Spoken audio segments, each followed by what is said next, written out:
Hello everyone, and welcome back to the Fluctus Channel.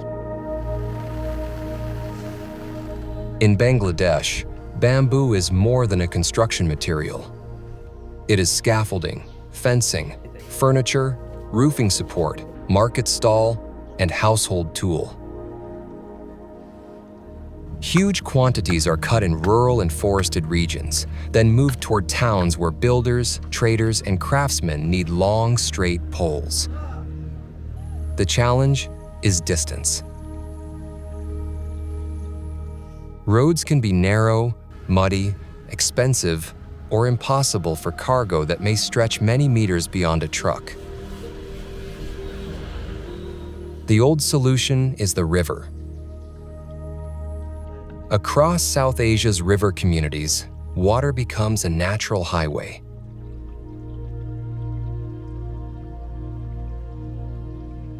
Bamboo floats easily because its hollow sections trap air, so workers can move massive loads without engines, trailers, or fuel. Instead of fighting the landscape, they use the current. The process begins near bamboo growing areas. Mature culms are selected, cut close to the base, trimmed of branches, and dragged into piles. The poles are carried, pulled, or rolled along rough paths. At the riverbank, sorting begins again. Similar lengths are lined up, and the ends are arranged so the raft will travel straight. Workers use rope, vines, strips of bamboo, or other local ties to bind the poles into large floating bundles. Smaller bundles may then be joined into a much larger raft. The structure must be loose enough to flex with waves and bends, but tight enough to stop poles from escaping. Launching the raft requires timing. Men push the first section into shallow water, hold it with ropes, and guide the remaining bamboo from the bank.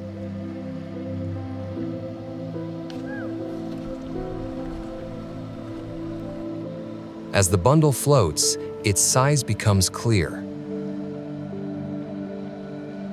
What looked like a pile of poles on land becomes a long moving platform that can carry itself downstream.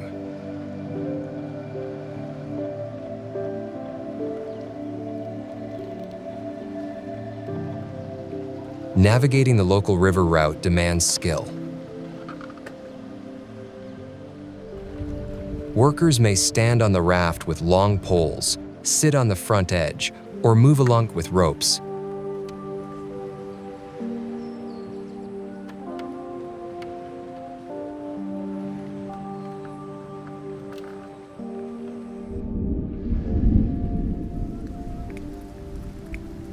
They read the current, avoid sandbars, steer around bends, and push away from obstacles. Where the water is shallow, they step down and shove the raft through. Where the current is strong, they use ropes to prevent the load from turning sideways. The risk is constant. Wet bamboo is slick under bare feet. Gaps between poles can trap legs. A broken tie can release part of the cargo. Sudden current changes can pin the raft against the bank or push it into another boat. Because the cargo is the worker's income, saving the load often means stepping into the water and wrestling with tons of floating material. At the downstream collection area, the raft is pulled toward shore. Workers secure it, untie sections, count poles, and sort them for buyers. Some bamboo continues by truck or smaller boat to markets, workshops, and construction sites. Other poles are stacked beside the water, waiting for sale.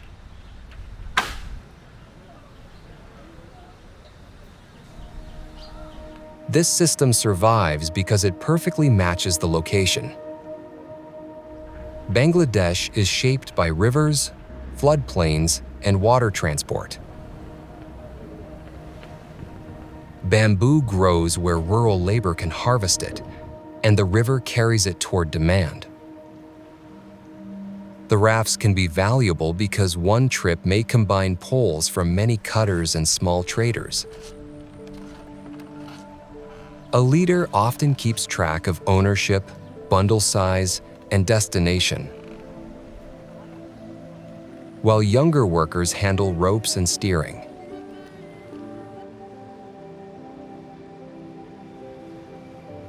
Along the way, river traffic, ferry crossings, fishing nets, and changing water levels force constant adjustments.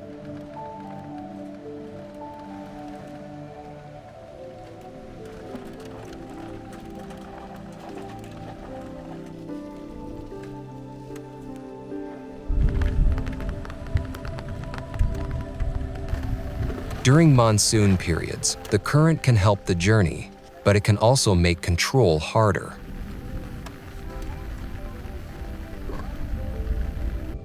In the dry season, shallow channels may slow the raft until men step into the water and push.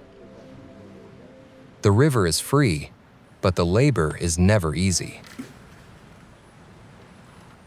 The method is simple, cheap, and ancient, but it remains brilliant.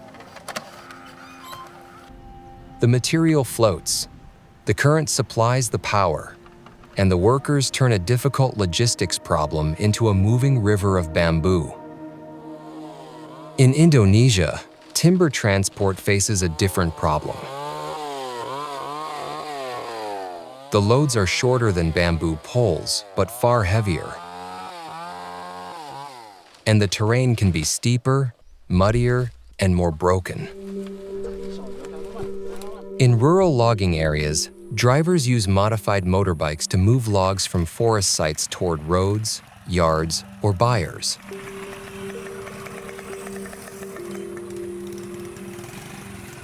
The work begins with tree cutting.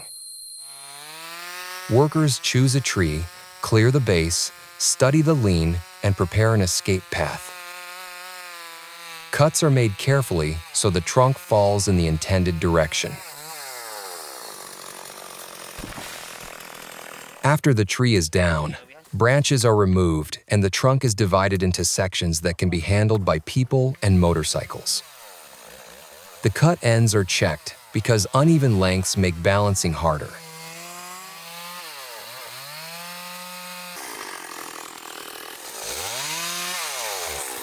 A single bike transport method depends on balance.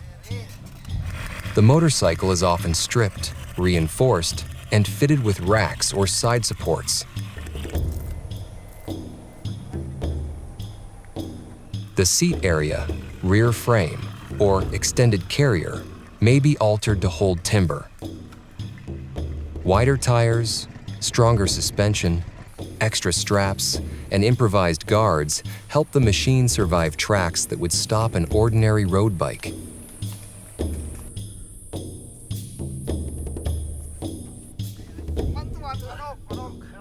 Loading is the first danger.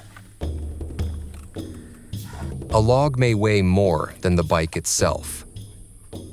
Workers lift one end, slide supports underneath, and shift the timber until the center of gravity sits close to the machine.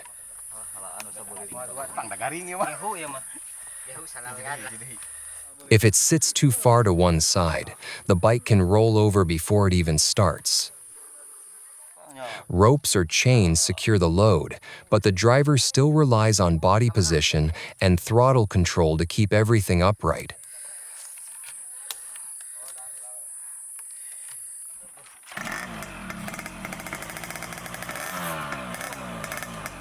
On the trail, the driver moves slowly through mud, roots, rocks, and steep ruts.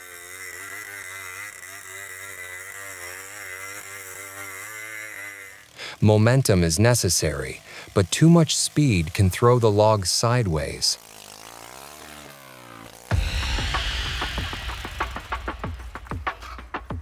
The rider may walk beside the motorcycle, push from behind, or stand with feet dragging for balance.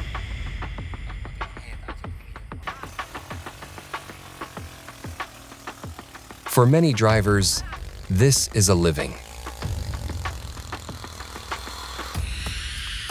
They earn by moving wood, where larger trucks cannot reach.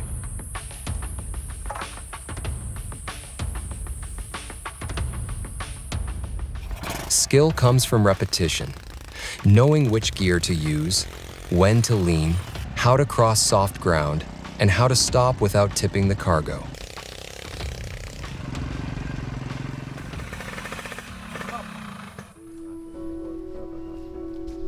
A larger operation uses 4 bikes to move heavier logs as a team.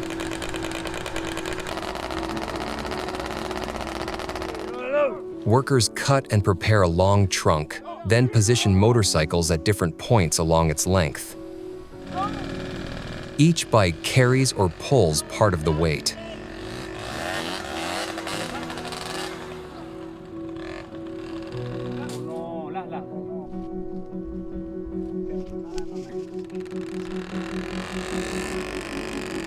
The drivers must start together, move at the same pace, and communicate constantly. Every turn must be wide enough for the timber to clear trees and banks.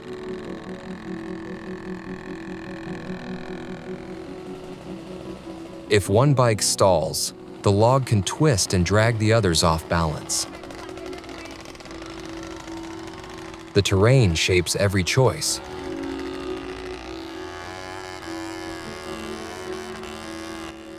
Tracks may pass through plantations, narrow ridges, muddy slopes, and rough village paths.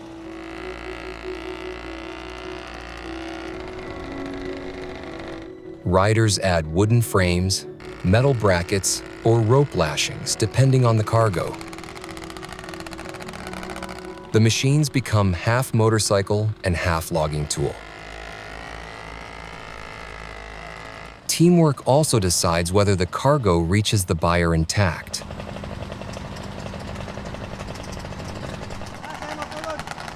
One rider may walk ahead to check bridges, holes, and slippery turns.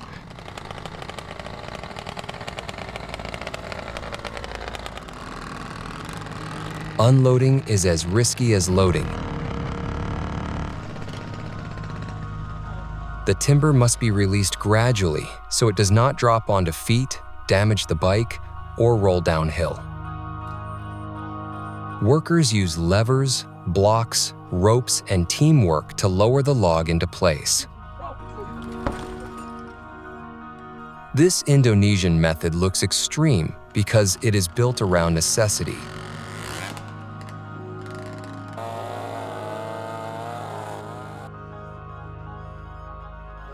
Where roads are weak and machines are limited, people adapt what they have. The motorcycle becomes a forest hauler. The driver becomes mechanic and balance artist. And every journey turns raw timber into income.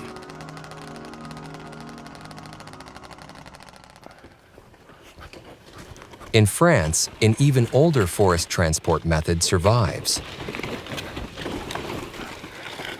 In the Vosges Mountains, wood was once moved downhill using the schlitt, a wooden sled designed for steep forest paths.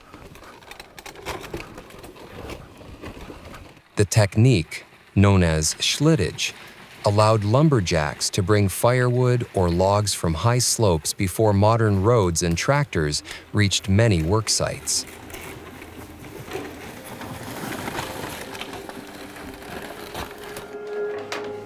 The principle was simple but dangerous. A wooden sled was loaded with cut firewood, then guided down a prepared track made of logs, stones, or worn earth. Gravity supplied the power. The schlitteur stood behind or above the load, using body weight, strength, and wooden handles to brake and steer. On wet or icy ground, the sled could accelerate quickly, making every descent a test of control. The schlitt was more than a tool. It became part of mountain culture.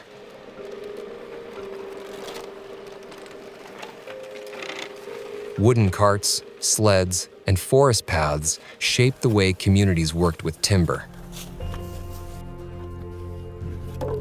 Families depended on firewood for heating, and forests provided building material, fuel, and seasonal employment. Before mechanization, moving wood was often harder than cutting it. Preparing a descent begins with stacking the firewood securely on the sled. The pieces must sit evenly so the load does not twist. The operator checks the runners, the handles, and the path ahead. As the sled starts moving, he holds back against the weight, stepping carefully along the track. The load can be heavy enough to overpower one person if balance is lost.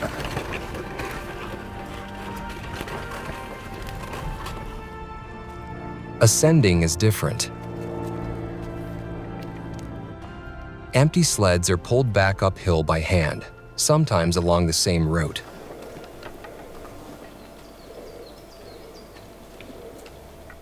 The return climb is slow and exhausting, but it resets the cycle for another descent. Compared with heavy machinery, schlittage is gentle on the forest floor when performed on established tracks.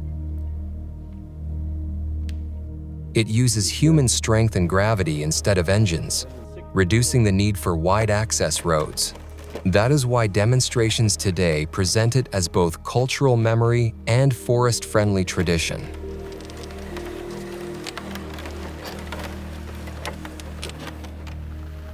From Bangladesh's floating bamboo rafts to Indonesia's log motorcycles and France's wooden slide carriers, each method answers the same question differently: how to move heavy natural materials through difficult terrain with limited machinery. Rivers, motorbikes, and mountain slopes become transport systems. The techniques are simple, but they survive because they fit the places that created them. That's the end of this video. I hope you enjoyed it. Make sure to subscribe to this channel so you don't miss any of our new content. See you next time.